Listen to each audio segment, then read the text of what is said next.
without leads is the lifeline of this business and any other business. Okay, that's the lifeline of this business and any other business. Nothing else. Nothing else really matters as much as leads. What do I mean by leads? Human beings, not properties. Human beings, people. Okay, all right. So basically, leads does not mean properties. This is one of the reasons why I hate driving for dollars. It makes no sense driving for dollars, writing down property addresses when you can literally look all of that up on the internet, okay, for free. You can look at all the addresses in your town for free, even vacant. You can pull that up from USPS website, okay.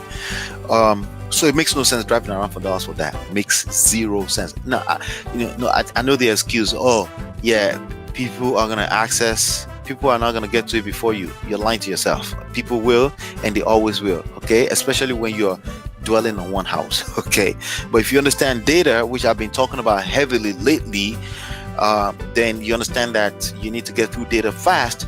But the one thing that you need to take your time on is a human being, people, right? So we have the three pillars, which is value, automation, and people, right? Value and automation only exists because of people. Without people in that equation, basically you have a zero business. Okay, so multiply $1 million business by one people coming into your business, one lead calling your business, or you're calling zero leads. Multiply that by zero leads reaching out to you, or you reaching out to them. You have a zero business. So, like I said, the lifeblood of your business is actually leads. Okay, you may say in life it's oxygen. Well, guess what uses up the oxygen is blood. Okay, it's blood and oxygen work hand in hand, from the brains to the heart to the rest of the body. That's your leads in your business.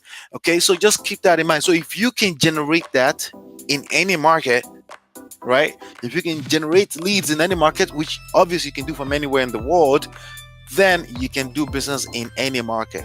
The rest of it is basically relationships.